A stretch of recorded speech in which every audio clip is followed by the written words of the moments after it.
Welcome to कॉमर्सवाला master विद्यार्थी मित्रांनो, या नवीन व्हिडिओमध्ये तुमच्या सर्वांचं पुन्हा एकदा स्वागत। विद्यार्थी मित्रांनो, या लेक्चर सिरीज मार्फत आपण तुमचा 12वी कॉमर्स मधील बुक कीपिंग आणि अकाउंटन्सी हा विषय शिकत आहोत, ज्याच्यामध्ये आतापर्यंत आपण तुमचा topic number first partnership final account पूर्णपणे अभ्यासलेला आहे। त्याचे व्हिडिओ जर तुम्ही बघितलेले नसतील तर त्या व्हिडिओची प्लेलिस्टची लिंक मी डिस्क्रिप्शन बॉक्समध्ये देत आहे, तिथे जाऊन तुम्ही ते बघू शकता। आपण टॉपिक नंबर 2 अभ्यासत आहोत आणि आतापर्यंत आपण या टॉपिक नंबर 2 जो आहे नॉट फॉर प्रॉफिट कन्सर्न चा अकाउंट, तर या टॉपिकचे सर्व थेरी, बेसिक कन्सेप्ट, ॲडजस्टमेंट आपण अभ्यासलेले आहेत। त्याचबरोबर सॉल्व एक्झाम्पल 16 पर्यंत आपण आलेलो आहोत आणि आज आपण सॉल्व एक्झाम्पल 17 बघणार आहोत। विद्यार्थी मित्रांनो, हा व्हिडिओ शेवटपर्यंत बघा, जेणेकरून तुम्हाला हे एक्झाम्पल समजलं जाईल।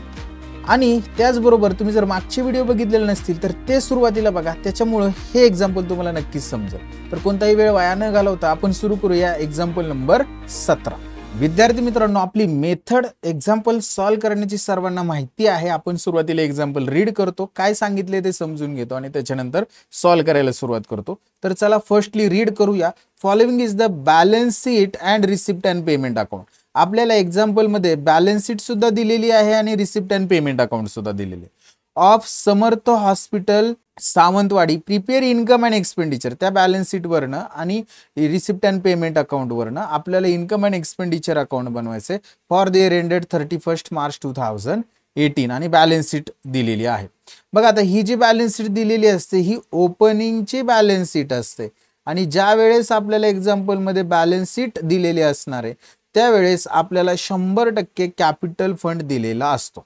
आता या बॅलन्स शीटला लॅबिलिटी साइडला काही अशा लॅबिलिटी असतील की ज्या गेल्या वर्षीच्या आहेत पण त्या वर्षी पेड केलेल्या आहेत। मग अशा लॅबिलिटी कोणत्या, तर काही आउटस्टँडिंग एक्सपेन्सेस। मग याच्यामध्ये त्यांनी दिले बघा, आउटस्टँडिंग सॅलरी दिलेली आहे, मेडिसिन बिल अनपेड म्हणजे आउटस्टँडिंग आहे, आउटस्टँडिंग सन्ड्री एक्सपेन्सेस आहेत। या लॅबिलिटी आपण चेक करायच्या पेड केलेल्या आहेत का, तर चेक करण्यासाठी आपल्याला खाली रिसिप्ट अँड पेमेंट अकाउंट दिलेलं असतं। तर रिसिप्ट अँड पेमेंटला बघा, मेडिसिन दिले सुरुवातीला इन्क्लूड ऑफ प्रिव्हियस इयर, म्हणजे हे मेडिसिन पेड केले म्हणजे ही लॅबिलिटी आपण या वर्षीच्या लॅबिलिटीला आउटस्टँडिंग मेडिसिन बिल घेणार नाही। त्याच्यानंतर परचेस ऑफ इक्विपमेंट आहे आणि सॅलरी मध्ये बघा इन्क्लुझिव्ह म्हणजे इन्क्लूड प्रिव्हियस इयरची सॅलरी, म्हणजे आउटस्टँडिंग सॅलरी सुद्धा पेड केलेली गेल्या वर्षीची, ती आता या वर्षी लॅबिलिटी म्हणून घेणार नाही। आणि त्याच्यानंतर बघा सन्ड्री एक्सपेन्सेस आहेत 16-17चे, म्हणजे हे गेल्या वर्षीचे आउटस्टँडिंग पेड केलेत त्यामुळे ते आता या वर्षी आपण लॅबिलिटीला घेणार नाही। तर अशा लॅबिलिटी आपल्याला शोधाव्या लागतील। असेटला बघा cash in hand, cash at bank आणि अशी काही इन्कम असतात की जे आउटस्टँडिंग आहेत गेल्या वर्षी म्हणून ते बॅलन्स शीटच्या असेटला दिसतात। मग याच्यामध्ये बघा आउटस्टँडिंग सबस्क्रिप्शन आहे 4000 रुपये, हे गेल्या वर्षीच्या बॅलन्स शीटला आहे, ते जर भेटलेलं असेल तर आपल्याला या वर्षीच्या रिसिप्टला भेटेल। तर आपण सबस्क्रिप्शन चेक करायचं। बघा सबस्क्रिप्शन मध्ये काय सांगितले त्यांनी, included ₹4000 received for previous year, म्हणजे मागच्या वर्षीचे 4000 याच्यात इन्क्लूड आहेत। मग हे 4000 रुपये आपण या वर्षीच्या बॅलन्स शीटला घेणार नाही, इग्नोर करणार आहेत। तर ही बॅलन्स शीट याच्यासाठीच दिलेली असते। आता या बॅलन्स शीटला ज्या लॅबिलिटीज दिलेल्या आहेत त्या आपण ट्रान्सफर करून घेऊया। फर्स्ट आहे कॅपिटल, कॅपिटल आपण काय करणार, बॅलन्स शीटच्या लॅबिलिटीला लिहिणार। त्याच्यानंतर आउटस्टँडिंग सॅलरी, तर ही आपण आपल्या सॅलरी मधनं काय करणार आहोत, लास्ट इयरचं असल्यामुळं लेस करणार सॅलरी मधून। त्याच्यानंतर मेडिसिन बिल अनपेड, हे सुद्धा आपण काय करणार, मेडिसिन बिल मधनं लेस करणार आहोत, हे लास्ट इयरचं आउटस्टँडिंग आहे। आणि आउटस्टँडिंग सन्ड्री एक्सपेन्सेस हे सुद्धा त्या सन्ड्री एक्सपेन्सेस मधून लेस करायचे, म्हणून आपल्याला आता स्टार मार्क करावं लागेल। बघा या ठिकाणी मेडिसिन जे आहे त्याला एक स्टार मार्क करावा लागेल, त्याच्यानंतर सॅलरी आहे त्याला एक स्टार मार्क करावं लागेल आणि सन्ड्री एक्सपेन्सेस आहे त्याला एक स्टार मार्क करावा लागेल। इकडे असेटला cash in hand, cash at bank हा ओपनिंगचा आहे 5000, 25000 आणि इतर रिसिप्टला सुद्धा बघा 5-25 दिलाय। ओपनिंगचा काही गरजेचा नसतो, आपण बॅलन्स शीटच्या असेटला क्लोजिंगचा दाखवतो त्यामुळे हा घेणार नाही। लँड अँड बिल्डिंग असेटला लिहिणार, फर्निचर असेटला लिहिणार, इक्विपमेंट असेटला लिहिणार आणि आउटस्टँडिंग सबस्क्रिप्शन लास्ट इयरच्या बॅलन्स शीटला, म्हणजे ते सबस्क्रिप्शन मधून आपल्याला लेस करावं लागेल त्यामुळे आपल्या सबस्क्रिप्शनला आपल्याला एक स्टार मार्क करावा लागेल। इथे रिसिप्टला बघा फर्स्ट दिले balance brought down, cash in hand, cash at bank, ignore subscription आपण इन्कमला दाखवणार। त्याच्यानंतर सेल ऑफ फर्निचर, आता इथं लक्ष द्या, फर्निचर कितीला बुक व्हॅल्यू किती त्याची 20000 आणि ते कितीला विकले 15,000ला. म्हणजे इथं 20,000ची वस्तू त्यांनी कितीला विकली 15,000ला विकली. याच्यामध्ये 5,000 रुपये जो असणार आहे तो लॉस आहे. फर्निचर 20,000चं गेलं, हे फर्निचर मधून 20,000 काय करणार लेस करणार. 15,000 आपल्याला कॅशला म्हणजे रिसिप्टला दिसताच आहेत. 5,000 लॉस जो आहे तो लॉस एक्सपेंडिचरला दाखवणार. म्हणजे याचे दोन इफेक्ट काय, एक तर फर्निचर मधून लेस आणि दुसरा एक्सपेंडिचरला. तर फर्निचर जुनं फर्निचर आपल्या बॅलन्स शीटच्या असेटला आहे, त्याला एक आपण स्टार मार्क करून घेऊया. त्याच्यानंतर पुढे बघा त्यांनी दिलेले डोनेशन आपलं काय आहे कॅपिटल दिलेले डोनेशन. म्हणजे हा आता आपल्याला कॅपिटल फंड मध्ये ऍड करावा लागेल. कॅपिटल फंड मध्ये हे डोनेशन ऍड करावं लागणार आहे. त्यानंतर लाईफ मेंबरशिप फी इन्कम आहे आणि विजिट फी देखील इन्कम आहे. एक्सपेंडिचरला मेडिसिन एक्सपेंडिचर आहे. परचेस ऑफ इक्विपमेंट, आता हे इक्विपमेंट आपली असेट आहे, आपण हे बॅलन्स शीटच्या असेटला त्या इक्विपमेंट्स मध्ये ऍड करणार. जुने इक्विपमेंट्स आहेत त्याला एक आपल्याला स्टार मार्क करून ठेवावा लागेल कारण की परचेस केलेले आहेत. देन नेक्स्ट बघा पुढे सॅलरी आहे, एक्सपेन्सेसला लिहिणार आपण. त्याच्यानंतर टॅक्सेस आहे, एक्सपेन्सेस, सन्ड्री एक्सपेन्सेस. आता हा जो सन्ड्री एक्सपेन्सेस आहे तो 17-18 म्हणजे लास्ट इयरचा आहे, त्याच्यामुळे हा आपण इग्नोर करणार, घेणार नाही. आणि बॅलन्स कॅरीड डाऊन, बॅलन्स शीटच्या असेटला कॅश आणि बँकचा बॅलन्स लिहिणार. ऍडजस्टमेंट मध्ये काय सांगितलंय, additional information number first, prepaid tax. Tax जो आहे तो आपला एक्सपेन्सेस आहे. एक्सपेन्सेस प्रीपेड करंट इयर, पहिल्यांदा त्या पर्टिक्युलर एक्सपेन्सेस म्हणजेच टॅक्स मधून लेस. आणि दुसरा इफेक्ट बॅलन्स शीटच्या असेटला. आपल्याला टॅक्स बघा बॅलन्स शीटच्या एक्सपेंडिचरला लिहिले त्याला एक स्टार मार्क करून घेऊया. नेक्स्ट आउटस्टँडिंग सॅलरी, त्या पर्टिक्युलर सॅलरी मध्ये ऍड आहे, तर करंट इयरची आउटस्टँडिंग सॅलरी आहे. आणि बॅलन्स शीटच्या लॅबिलिटीला कारण की ती पेड करावी लागेल. मग ही आउटस्टँडिंग सॅलरी जो आहे तो आपल्या सॅलरी मधून लेस करायचा आणि बॅलन्स शीटच्या लॅबिलिटीला लिहायचं आहे. त्यामुळे आपण सॅलरी जे आहे त्याला आपल्याला आता 2 स्टार मार्क करावे लागते. Then next depreciate land and building, बघा लँड अँड बिल्डिंग डेप्रिसिएशन किती 10% आणि इक्विपमेंट 12,000. तर आपण या दोन्ही असेट डेप्रिसिएट आहेत त्या असेट मधून पर्टिक्युलर असेट मधून लेस करणार आणि एक्सपेंडिचरला लिहिणार आहोत. तर आपल्याला लँड अँड बिल्डिंग आणि इक्विपमेंट्सला स्टार मार्क करावं लागेल. जुन्या बॅलन्स शीटला बघा लँड अँड बिल्डिंग दिलेलं आहे त्याला एक स्टार मार्क करायचा आणि इक्विपमेंटला अजून एक स्टार मार्क होईल, 2 स्टार मार्क. त्याच्यानंतर आउटस्टँडिंग सबस्क्रिप्शन, सर्वांना माहिती ते सबस्क्रिप्शन मध्ये ऍड करतो आपण. करंट इयरचं इन्कम आहे त्या इन्कम मध्ये ऍड म्हणजे सबस्क्रिप्शन मध्ये ऍड आणि बॅलन्स शीटच्या असेटला सबस्क्रिप्शनला आपण स्टार मार्क करूया. सबस्क्रिप्शन आपण इन्कमला दाखवले 2 स्टार मार्क होते. आणि last adjustment 50% life membership fee capitalise, ते लाईफ मेंबरशिप फी मधनं लेस करणार आणि कॅपिटल फंड मध्ये ऍड करणार. Life membership फीला star mark. अशा पद्धतीने आपण प्रॉब्लेम समजून घेतलेला आहे, कोणता आयटम कुठं जातो हे व्यवस्थित समजून घेतलेला आहे. आणि आता आपण सॉल्व्ह करायला सुरुवात करूया. फर्स्ट आपण जुनी बॅलन्स शीट ट्रान्सफर करून घेऊया. अशा पद्धतीने आपण बॅलन्स शीटचे आयटम कुठं ट्रान्सफर होतात, रिसिप्ट अँड पेमेंटचे आयटम कुठं ट्रान्सफर होतात आणि ऍडजस्टमेंटचे काय इफेक्ट होणार हे समजून घेतलेले. आता आपण सॉल्व्ह करायला सुरुवात करूया. फर्स्ट आपण ओल्ड बॅलन्स शीट म्हणजेच ओपनिंगची बॅलन्स शीट जी आपल्याला दिलेली ती ट्रान्सफर करून घेऊया. त्याच्यामध्ये पहिल्यांदा दिलेले कॅपिटल फंड. आता हा जो कॅपिटल फंड असणार आहे हा आपण आपल्या नवीन बॅलन्स शीटच्या लॅबिलिटीला लिहिणार आहोत. म्हणून नवीन बॅलन्स शीटच्या लॅबिलिटीला जायचं आणि त्या ठिकाणी आपण लिहिणार म्हणजे या वर्षीच्या बॅलन्स शीटच्या लॅबिलिटीला जायचं आणि त्या ठिकाणी लिहायचं आपण कॅपिटल फंड. तर मी या ठिकाणी बॅलन्स शीटला लिहिलेलं आहे कॅपिटल फंड. अमाऊंट इनरला लिहिलेली 8,98,500. कॅपिटल फंड झाल्यानंतर आउटस्टँडिंग सॅलरी दिलेली आपल्याला त्यांनी. आता सॅलरी हा एक्सपेन्सेस आहे आणि ही लास्ट इयरची आउटस्टँडिंग सॅलरी आहे म्हणजे आपल्याला त्या एक्सपेन्सेस मधून हे लास्ट इयरचे मायनस करावे लागतील. एक्सपेंडिचरला लिहिणार 2 सॅलरीज. अमाऊंट माहित नाही ती तसेच राहू द्या आणि त्यामधून होणार लेस आउटस्टँडिंग सॅलरी कंसातल्या लास्ट इयर आणि त्याची जी अमाऊंट आहे ती आपल्याला दिलेली त्यांनी 15,000 रुपये, ते आपण इनरला लिहिणार आहोत 15,000 रुपये. आणि सॅलरीवर अजून एक ऍडजस्टमेंट आहे करंट इयर आउटस्टँडिंग, त्याच्यामुळे त्या ऍडजस्टमेंटसाठी पुन्हा 2 ओळी जागा सोडायच्या आणि लाईन मारून ठेवायचं अशा पद्धतीने. आय होप क्लिअर आहे. नेक्स्ट पुढे जाऊया. सॅलरी झाल्यानंतर मेडिसिन बिल अनपेड हे सुद्धा एक्सपेंडिचरलाच लिहावं लागेल. 2 मेडिसिन बिल अनपेड. चला लिहूया एक्सपेंडिचरला 2 मेडिसिन लिहूया फक्त. त्याची अमाऊंट माहित नाही त्याच्यामधून आपण लिहिणार आउटस्टँडिंग मेडिसिन बिल. लेस म्हणतो आपण आउटस्टँडिंग मेडिसिन बिल आणि त्याची जी अमाऊंट असणार आहे ती अमाऊंट आपण लिहूया ₹9,000 इनर कॉलम आणि या ठिकाणी लाईन मारून ठेवूया. नेक्स्ट पुढे जाऊया. मेडिसिन बिल झाल्यानंतर आउटस्टँडिंग सन्ड्री एक्सपेन्सेस 1500 ही लॅबिलिटी पेड केलेली बघा पेमेंटला. इथं जर बघितलं आपण तर सन्ड्री एक्सपेन्सेस पेड केले ते 1500 हे लास्ट इयरचे आहेत, त्यामुळे ते आता आपण या वर्षीच्या बॅलन्स शीटला घेणार नाही. Cash in hand cash at bank हा आपला ओपनिंगचा कॅश बॅलन्स आहे, तो इग्नोर करणार. लँड अँड बिल्डिंग आपण असेटला लिहिणार आहोत 7 लाख रुपये. बॅलन्स शीटच्या असेटला यायचं, त्या ठिकाणी मी लिहिले land and building ₹7 lakh inner कॉलमला.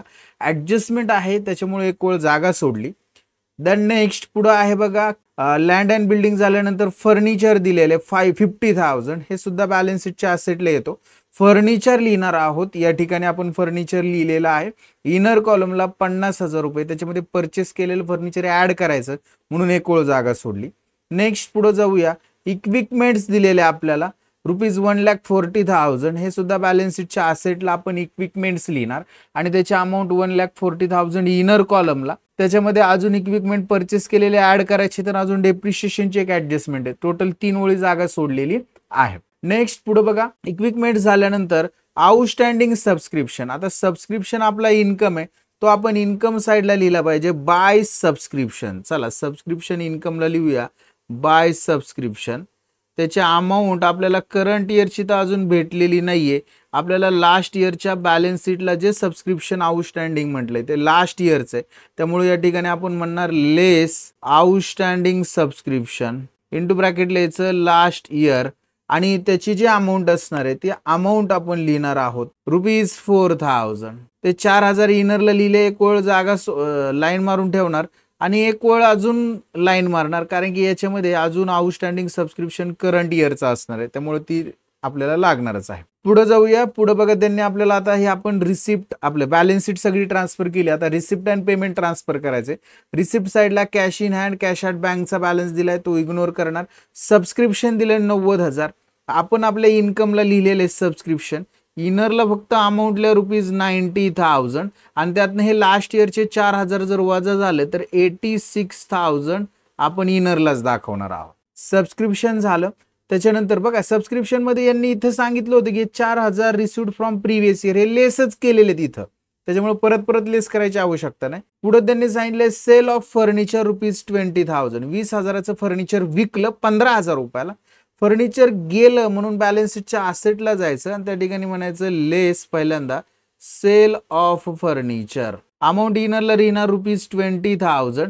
30 मधनं 20 जर वजा झाले आपले तर आपल्याला आउटरला जे असणार आहे ते भेटणारे 50 मधनं 20 जर वजा झाले तर आउटरला भेटणारे ₹30,000 30,000. नेक्स्ट फर्निचर झाल्यानंतर आपण वजा केल्यानंतर त्याचा दुसरा इफेक्ट जो आहे तो काय करावा लागणार, ते 15,000ला विकले बघा फर्निचर, म्हणजे 20,000चं फर्निचर 15ला विकलं, 5,000 रुपये आपला लॉस आहे, तो आपल्याला एक्सपेंडिचरला दाखवावा लागेल. म्हणून एक्सपेंडिचरला यायचं त्या ठिकाणी लिहायचं to loss on sale of furniture आणि अमाऊंट ₹5,000 आपण आउटरला लिहिणार आहोत, 5,000 रुपये लॉस. नेक्स्ट पुढे जाणार बघा डोनेशन दिलेले कॅपिटल म्हणलेले डोनेशनला, म्हणजे ते कॅपिटल फंड मध्ये ऍड करावं लागेल. बॅलन्स शीटच्या लायबिलिटीला कॅपिटल फंड दिलाय, त्याच्यामध्ये ऍड म्हणायचं डोनेशन आणि त्याची अमाऊंट ₹50,000 आणि इनरला याची टोटल 9,48,500 9,48,500 इनरला लिहिले.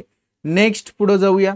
पुढे बघा त्यांनी काय सांगितलंय, डोनेशन झाल्यानंतर लाईफ मेंबरशिप फी ही आपली काय आहे इन्कम आहे, आपण इन्कमला दाखवणार बाय लाईफ मेंबरशिप फी. याच्यावर ऍडजस्टमेंट आहे बाय लाईफ मेंबरशिप फी ₹30,000 आपण इनरला लिहिणार आणि ऍडजस्टमेंट असल्यामुळं आपण काय करणार आहोत, एक वेळ जागा सोडणार आहोत. आणि लास्ट व्हिजिट फी आहे, आपला इन्कम आहे, आपण इन्कमला लिहिणार बाय व्हिजिट फीज आणि त्याची अमाऊंट लिहिणार ₹55,000 आउटर कॉलम. पेमेंट साइडला मेडिसिन दिलेले आपल्याला 50,000 रुपये.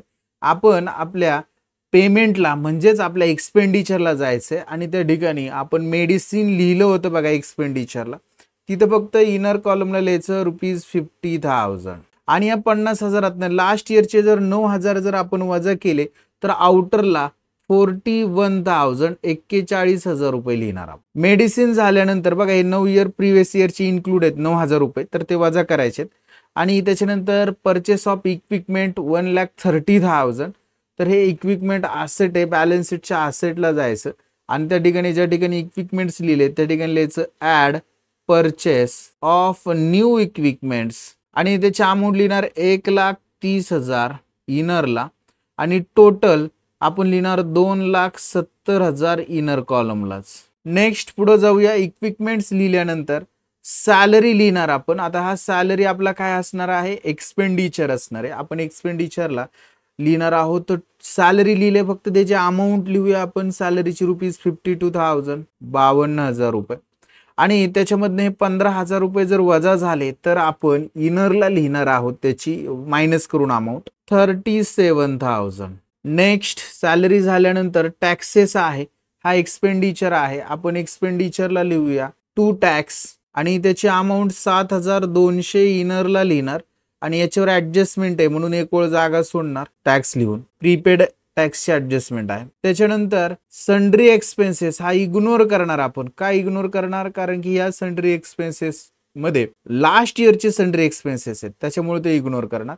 आणि balance broad carried down cash in hand cash at bank balance शीटच्या असेटला यायचं. 2-3 ओळी जागा सोडायची आणि त्याच्यानंतर लिहायचं कॅश इन हँड. त्याची जी अमाऊंट आहे ती ₹8,300 आउटरला लिहिणार 8,300 आणि कॅश ॲट बँक कदाचित माझ्या डोक्यामागे ते दिसत असेल पण मी लिहितोय कॅश ॲट बँक आणि त्याची अमाऊंट आहे 21,000 21,000. अशा पद्धतीने आपण काय केलेलं आहे, आपले सगळे रिसिप्ट पेमेंट ट्रान्सफर केले. ऍडजस्टमेंट नंबर फर्स्ट काय सांगते आपल्याला बघा, प्रीपेड एक्सपेन्सेस 1,000 ते एक्सपेन्सेस मधून लेस करायचे. करंट इयरचा एक्सपेन्सेस प्रीपेड असेल तर तो लेस आणि दुसरा effect balance sheet asset side.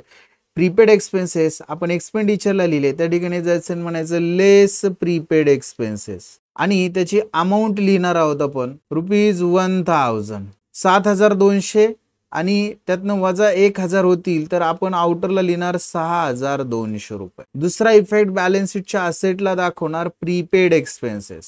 Prepaid expenses नका लिहू, प्रीपेड टॅक्स लेवर का टॅक्स अमाऊंट लिहिणार ₹1,000 आउटर कॉलम. इथं सुद्धा प्रीपेड एक्सपेन्सेस जे दिलेले त्यालाच काय म्हणा आपण प्रीपेड टॅक्स असेल. नेक्स्ट पुढे जाऊया. आउटस्टँडिंग सॅलरी, सॅलरी मध्ये add balance sheet liability salary एक्सपेंडिचरला लिहिले त्या ठिकाणी जायचं लिहायचं add outstanding. Last year outstanding less केलं, करंट इयर आउटस्टँडिंग ऍड करतो म्हणून ऍड आउटस्टँडिंग सॅलरी कंसात लिहायचं करंट इयर आणि त्याची जी अमाऊंट असणार आहे ती ₹8,000 लिहिणार आणि आउटरला आपण लिहिणार आहोत 45,000 45,000. आणि याचा दुसरा इफेक्ट बॅलन्स शीटच्या असेटला लायबिलिटीला दाखवणार आउटस्टँडिंग सॅलरी ₹8,000. नेक्स्ट बघा, depreciate land and building bye 10% आणि इक्विपमेंट 12,000 रुपये. आता लँड अँड बिल्डिंग डेप्रिसिएट झालेली 10%. आपण काय करणार, ही लँड अँड बिल्डिंग ज्या ठिकाणी लिहिलेली त्या ठिकाणी जायचं लिहायचं लेस डेप्रिसिएशन. बॅलन्स शीटच्या असेटला लिहिले लेस डेप्रिसिएशन लिहायचं. 7 लाखावर 10% 70,000 आपण वजा करणार 7 मधनं तर आउटरला येणार आहे 6,30,000. आणि याचा दुसरा इफेक्ट, या डेप्रिसिएशनचा दुसरा इफेक्ट आपण आपल्या एक्सपेंडिचरला लिहिणार to depreciation on land and building. Amount लिहिणार ₹70,000 70,000 रुपये. झालं. डेप्रिसिएशन झाल्यानंतर इक्विपमेंट्स वर 12,000 डेप्रिसिएशन आहे. आपण इक्विपमेंट्स बॅलन्स शीटच्या असेटला लिहिले त्या ठिकाणी जायचं लिहायचं लेस डेप्रिसिएशन ₹12,000. आउटरला बघा 2,70,000 मधनं जर 12 वजा झाले तर 2,58,000 येतील.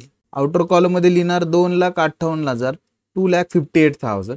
आणि या डेप्रिसिएशनचा दुसरा इफेक्ट एक्सपेंडिचरला लिहायचं to depreciation on equipments. Amount आउटरला लिहिणार ₹12,000. 3 नंबर ऍडजस्टमेंट झाली. 4 मध्ये आउटस्टँडिंग सबस्क्रिप्शन 20,000 दिले. सबस्क्रिप्शन इन्कम आहे, इन्कम साइडला जायचं आणि ज्या ठिकाणी सबस्क्रिप्शन लिहिले त्या ठिकाणी लिहायचं ऍड करंट इयर आउटस्टँडिंग आहे त्यामुळे ऍड आउटस्टँडिंग सबस्क्रिप्शन कंसात लिहायचं CY आणि त्याची जी अमाऊंट असणार आहे ती अमाऊंट आपण त्या ठिकाणी लिहिणार आहोत ₹20,000 20,000.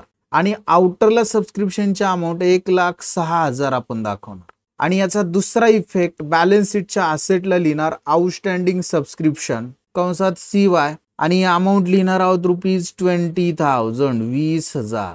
Last adjustment 50% life membership fee should be capitalise. आता लाईफ मेंबरशिप फी इन्कमला लिहिले त्या ठिकाणी जायचं लिहायचं लेस 50% कॅपिटलाइज. 30,000च्या 50% 15,000 वजा होतील. आउटरला 30 मधनं 15 गेले, 15च राहणार आहेत, 15,000. आणि दुसरा इफेक्ट आपल्या बॅलन्स शीटच्या लॅबिलिटीला कॅपिटल फंड मध्ये यायचं आणि त्या ठिकाणी लिहायचं add 50% life membership fee. Amount लिहिणार ₹15,000 आणि याची टोटल इनरलाच लिहिणार आपण. इनरलाच आपण दाखवणार 9,63,500 9,63,500. अशा पद्धतीने आपण काय केलं, सगळे ऍडजस्टमेंट केलेले आहेत. आता क्लोज करायला सुरुवात करायचं. इन्कम आणि एक्सपेंडिचर अकाउंटचा जर अंदाज घेतला तर आपल्याला या ठिकाणी एक्सपेंडिचर अकाउंटची टोटल जास्त असणार आहे आणि एक्सपेंडिचरची जर टोटल केली तर ती भेटणार आहे आपल्याला 1,79,200 तेच इन्कमला लिहिणार आहे 1,79,200. आणि याच्यामधून या सगळ्या इन्कमच्या अमाऊंट जर वजा केल्या तर आपल्याला डेफिसिटची अमाऊंट भेटणार आहे 3,200 रुपये. याला म्हणायचं बाय डेफिसिट. कंसात लिहायचं excess of expenditure over the income. आणि हा 3,200 रुपये जर डेफिसिटची अमाऊंट आहे ते आपल्या कॅपिटल फंड मधून लेस म्हणायचं डेफिसिट. बॅलन्स शीटच्या लॅबिलिटीला कॅपिटल फंड लिहिलाय, त्या ठिकाणी याचं म्हणायचं लेस 3,200 डेफिसिटची अमाऊंट वजा होईल. आणि आउटरला आपल्याला कॅपिटल फंडची अमाऊंट भेटणार आहे 9,60,300 9,60,300. आणि जर आता आपण बॅलन्स शीट क्लोज केली तर लॅबिलिटीची टोटल भेटणार आहे 9,68,300 रुपये. तीच आपली असेटची देखील टोटल असणार आहे 9,68,300 रुपये. अशा पद्धतीने हा प्रॉब्लेम आपण समजून घेतलेला आहे. आय होप विद्यार्थी मित्रांनो हे एक्झाम्पल तुम्हाला समजलेलं असणार आहे. जर एक्झाम्पल समजलेलं असेल तर व्हिडिओला लाईक करायला विसरू नका. शेवटपर्यंत व्हिडिओ बघितलाय त्याबद्दल तुमचं धन्यवाद. आणि चॅनलला सबस्क्राईब केलेलं नसेल तर सबस्क्राईब देखील करा. पुढच्या व्हिडिओमधून आपण नेक्स्ट एक्झाम्पल अभ्यासणार आहोत. तोपर्यंत सर्वांना बाय, टेक केअर.